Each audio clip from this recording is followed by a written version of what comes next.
Hello, Reverend Derek here, and I'm excited to go live and talk to you guys today about Course in Miracles, lesson number 38. There is nothing my holiness cannot do. We're going to talk about that lesson today. We're going to talk about how it ties into helping you create a miraculous 2024. So I'm going to assume you're a little bit like me. You're someone who the past couple days, the past couple weeks, maybe the past couple months, you've been thinking about reflecting on 2023 and things that went terribly wrong and things that went really well, and wondering, how can I show up in 2024 to create a more miraculous experience for myself and for those around me? Well, that's exactly what we're going to talk about in this video today. Before we jump in, again, my name is Reverend Derek. I am an ordained minister through the Pathways of Light Spiritual College. In addition to that, I am a trained practitioner through the Centers for Spiritual Living. I share that with you because not only am I trained to help you, most importantly, beyond being a teacher and being trained in this, I am a student of spirituality. I have been for the past decade. I have seen miracles happen in my life when I am a good student and take what I'm learning and apply it immediately into my life. So very excited to share with you guys a couple helpful ideas to help you create a great 2024. And at the very end of the video, I'll talk about some next steps you can take along with me if you would like to go into 2024 co-creating miracles together. Before we get into the actual topic today, I invite you into a prayer with me. I like to begin everything with a prayer. So if you feel comfortable, go ahead and close your eyes. Let's take a couple deep breaths.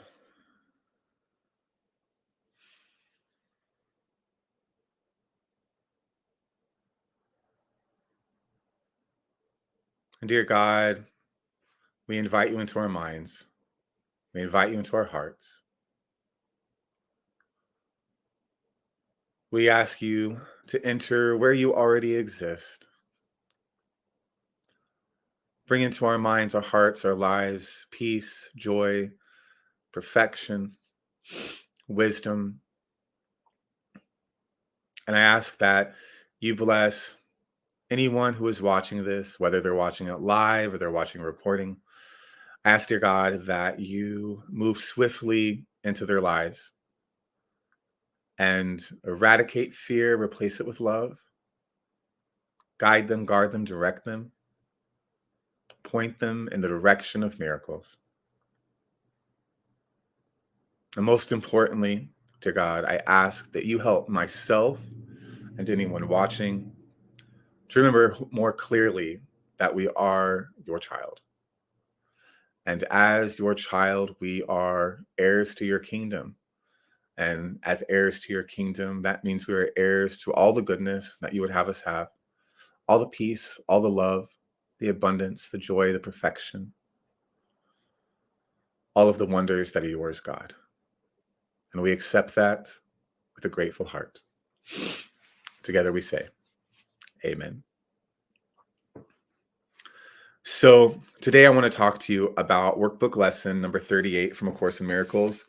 If you're not familiar with A Course in Miracles, you can head over to acim.org to learn more information. They have tons of free resources. You can read the book for free online. This is A Course in Miracles. It's we won't dive into exactly what it is in this video. I do in other videos. But basically, it's a collection of spiritual principles, universal spiritual principles. So if you're a Course in Miracles student watching this, fantastic. I bet you're going to love this video. If you are not a Course in Miracles student, maybe you belong to another faith, Christian, Muslim, Buddhism, maybe you don't identify with any spiritual specific spiritual tradition, but maybe this is stuff that interests you. Well, this book contains universal spiritual truths that are present in all of the great traditions. So basically, every tradition teaches love, peace, forgiveness, and the practices of meditation and prayer.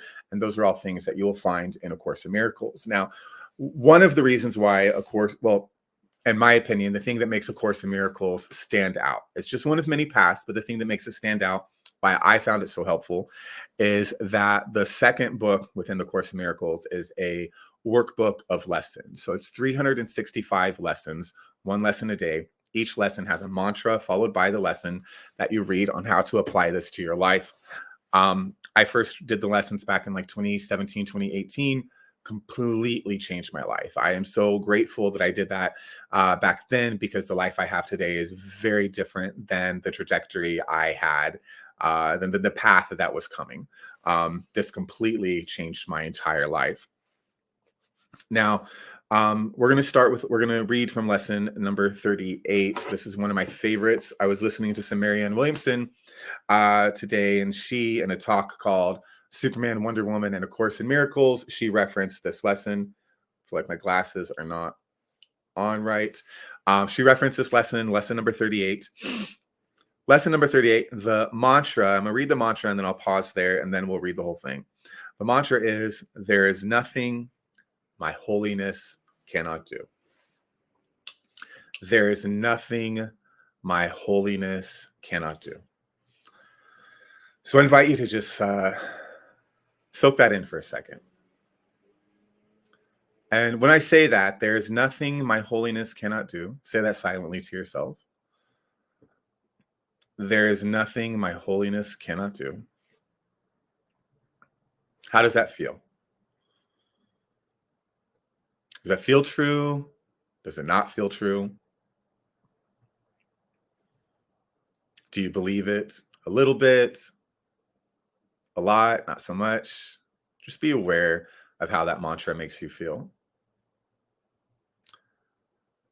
And also notice that the mantra is, there is nothing my holiness cannot do, not there is nothing I cannot do. Right? As we go into 2024, you're going to see a lot of spiritual posts from your friends who mean well, but saying things like, there is nothing you cannot do, right? There is nothing you cannot do. You can be, do, or have anything, which isn't entirely true. Of your own mortal self, you do have limits. Of your own mortal self, there are some things you can do and some things you cannot do. Of your own mortal self, as the Bible says, you really are just nothing, right? And the Bible doesn't mean that in a, like, you should feel bad about yourself because you are nothing, but it means it in the sense that me of my own self, Derek, with my experiences, my education, my human strength, and my human wisdom, there's only so much I can do. But because we are one with our Father, or one with Jesus, one with whatever that word is for you, because I am one with that, well, then there is nothing I cannot do. There is nothing my holiness cannot do. Let's talk about what that word holiness means. There is nothing my holiness cannot do. There exists within each and every single one of us an aspect of our mind that is love, and an aspect of our mind that is fear. The fear is fabricated. It's basically just the result of choosing to not think with God. Thinking with God means that we think with love, we speak with love, we act from love. So when we think with God, that's how we create a miracle. A miracle is a shift in perception from fear to love. When we're thinking with God, we are using our whole mind. So there is nothing my holiness cannot do. There is nothing that my whole mind cannot do. There is nothing that when I am in the spirit of love, there is nothing that's impossible. Whether that's a financial challenge, a relationship challenge, a health challenge, whatever it might be, if I am in love and not in fear, if I am in love and I'm meditating and I'm praying and I'm asking for miracles, then I will be redirected to solutions. Either a solution will come to my mind, a book will fall down off a bookshelf, a friend will recommend a video, a doctor will recommend a medication, a job opportunity will pop up. Whatever is needed to be the solution for that will appear. What's really interesting is I've read that in nature, that where there is something poisonous, a poisonous plant, for example, or a poisonous insect, whatever it might be, that usually within a mile radius, there is an antidote. So in nature, there is a solution for everything. And the same thing is true with your life. Within a mile radius, there is a solution for your financial problems, your relationship problems, your health problems, whatever it is, there is a solution.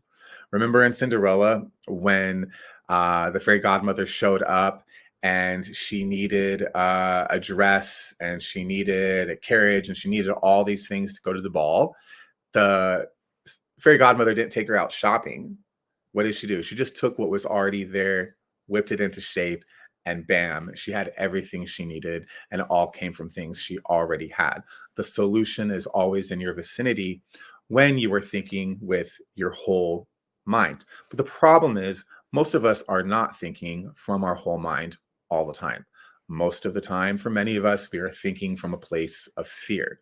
And when you are thinking from a place of fear, which is also body identification, you're thinking, my name is Derek, this is who I am, this is my limitations, this is what's happening. You put yourself into a box of what is possible. But when we step outside of that box and we remember, okay, I am just a body. This isn't who I really am. Deep down within me, there is the Son of God. And because I am a son of God, I am heir to all that God would have me have in his kingdom, which is love, peace, harmonious relationships, abundance, everything I need, a working, functioning body. God would have me have all of those things. So when it says there is nothing my holiness cannot do, it's talking about there is nothing that you cannot do when you are thinking with love, speaking with love, acting with love. I'll continue on with the lesson. Your holiness reverses all the laws of the world. It is beyond every restriction of time, space, distance, and limits of any kind. Your holiness is totally unlimited in its power because it establishes you as a son of God at one with the mind of his creator. Through your holiness, the power of God is made manifest. Through your holiness, the power of God is made available. And there is nothing the power of God cannot do. Your holiness then can remove all pain, can end all sorrow, and can solve all problems. It can do so in connection with yourself and with anyone else. It is equal in its power to help anyone because it is equal in its power to save anyone. If you are holy, so is everything God created. You are holy because all things he created are holy, and all things he created are holy because you are. So we're going to pause there with the lessons. When I read this lesson, I think about the Marianne Williamson talk I was talking about. And in that talk, she talks about superheroes.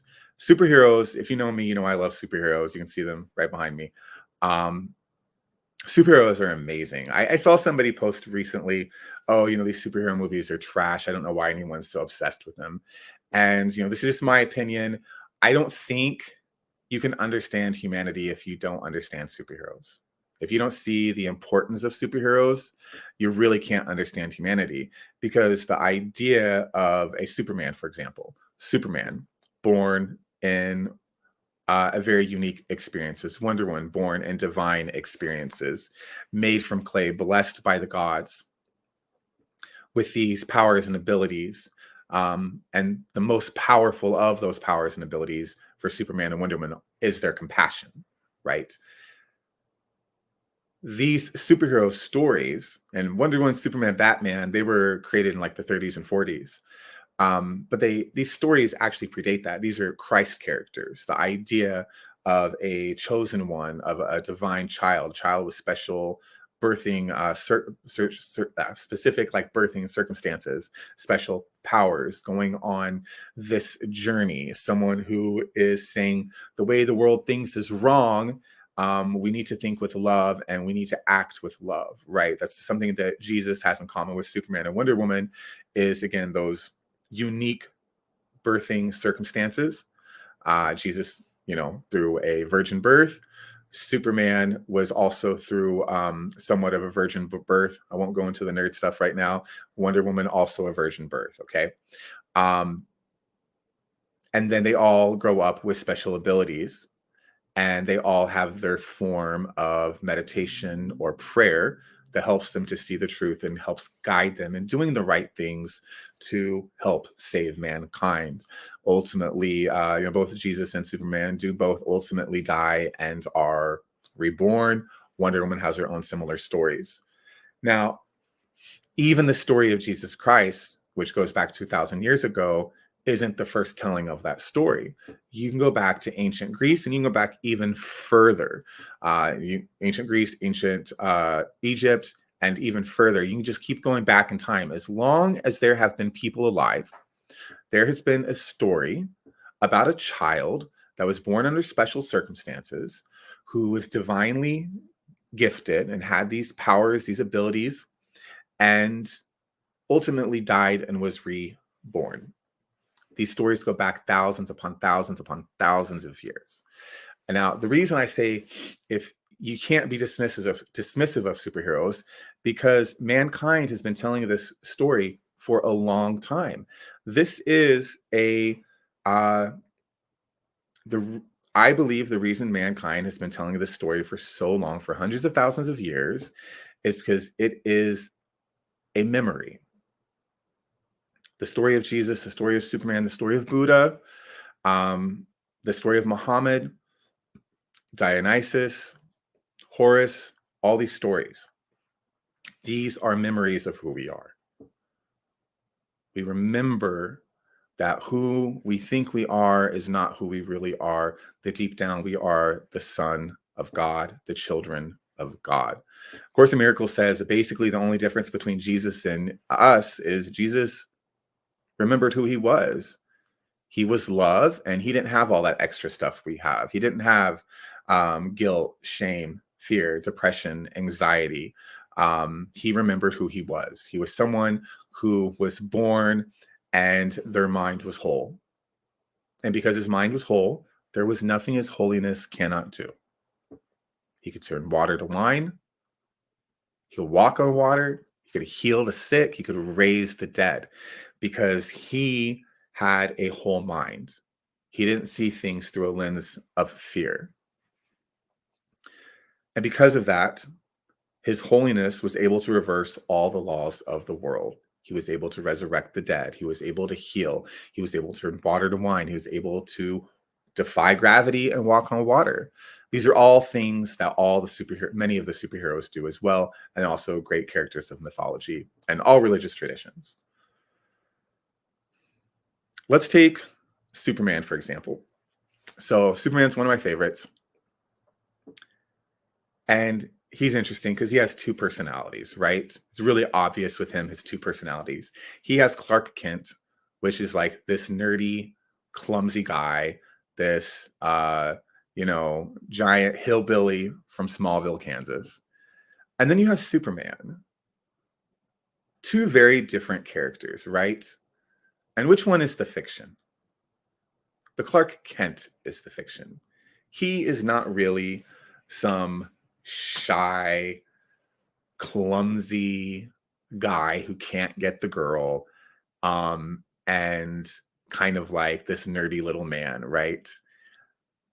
That's not the real guy. That's who he pretends to be. And he pretends to be that way to protect his family, protect his friends. The real him is the Superman. He is not really a small farm boy from Kansas.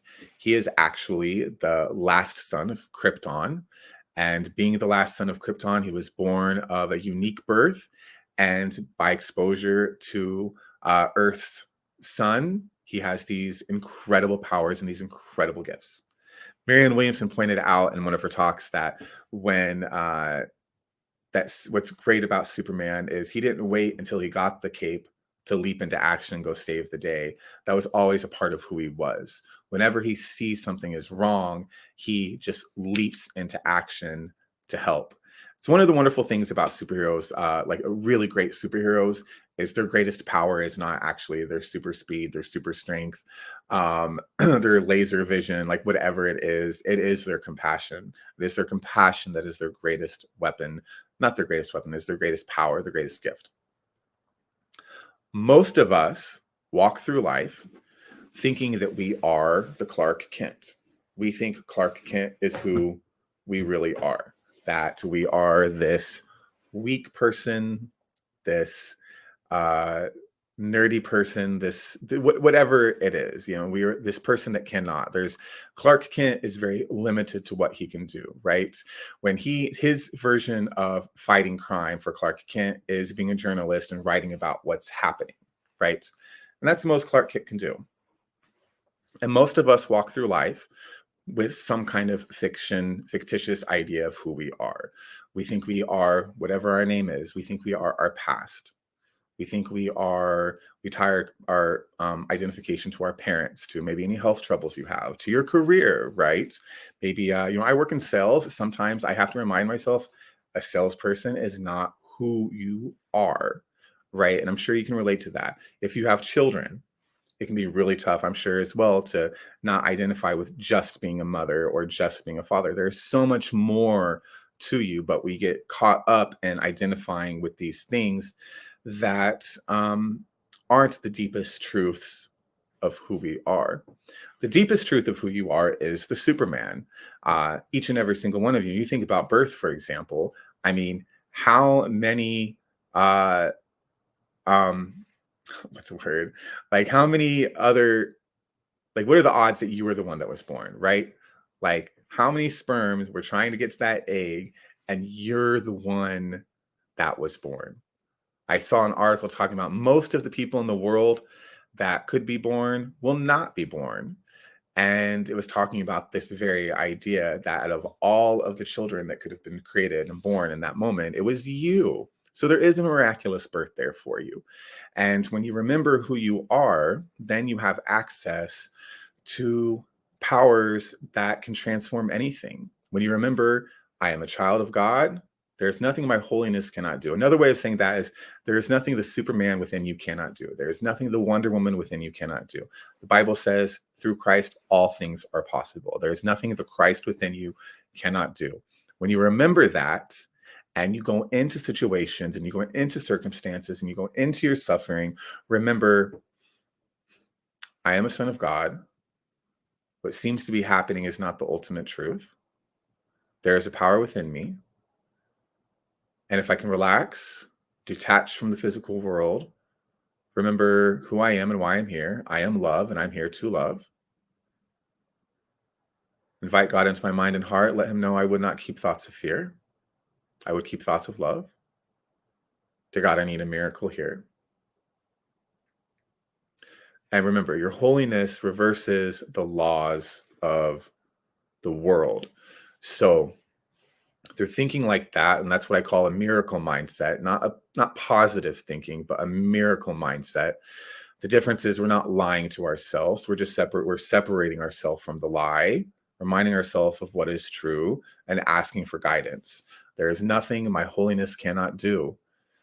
When you're in that place and you need money, a way will be made, a way where it looked like nothing was even possible, when it looked like, no money was coming, that health problem was really imminent, when it looks like, no job is on the horizon, when it looks like this relationship will never get better, whatever it is for you, whatever the career challenge is, whatever it is, through thinking, speaking, and acting with love, we reverse those laws and a way is made possible.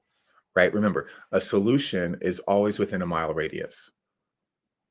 The solution will first come. So the miracles, in my experience, happen in two places. First, for a miracle to truly happen, it needs to occur in your mind first, right? The thinking needs to change.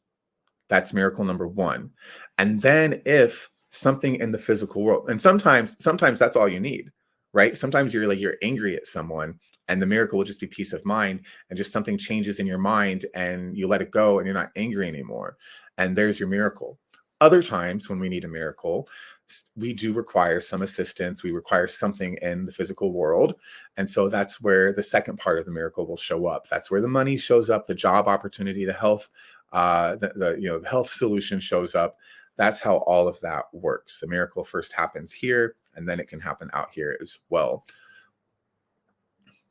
Now, all of this happens through prayer, right? All of us are praying all day, every day. Someone told me recently, I don't believe in prayer after they had just ranted and, about being really worried about something for 20 minutes. Well, that was your prayer. Your prayer is the power you're making, or it's what you're, what am I trying to say? Prayer is how you make use of the power you have. God created us just like himself. He created us perfectly and created us as creators. So just as God is perfect and desires to create, we are perfect and we desire to create. The difference is we can choose to think with fear instead of with love, and therefore we can miscreate if we want to. So here you are going into 2024. And how can we take this and lesson and apply this? I talked a moment ago about a miracle mindset. So you're going through your life and a challenge happens, something happens. Let's just take a financial situation, for example. A medical bill shows up that you weren't expecting. It's $5,000. You don't have $5,000. Like, what do? You can go deep into worry and stress if you want to. You could do positive thinking. Positive thinking is, oh, money will show up, money will show up, money will show up, and kind of just, do a surface level affirmation. Or we can do miracle mindset thinking. A miracle mindset is, oh, okay, dear God, I go into prayer because prayer is the medium of miracles. God, I just got this bill for $5,000. It's really stressing me out. It's giving me a lot of anxiety. And maybe you own up to if you have some responsibility here. Maybe you weren't opening the mail, right? And maybe you didn't see the bill, and maybe the bill is piling up. Maybe you have some responsibility here for whatever the problem might be. Maybe you don't. And dear God, and I'm feeling this way. And I believe that the prayers that are heard the most clearly are the prayers that are honest. Dear God, I'm feeling this way. And I'm really angry. I'm really worried. I'm really sad. I'm afraid this will happen. And you name the problem. When you name the problem, you activate the thought pattern, and we can heal that thought pattern. And so, dear God, this $5,000 medical bill is stressing me out. I would not keep this, right? God doesn't ask that you not have those fears and those anxieties. He just asks that you not hold on to them. Dear God, I would rather not keep this. I would prefer to not have this problem, not have these feelings, and I would prefer to not get so stressed out about this. I'm going to hand this to you.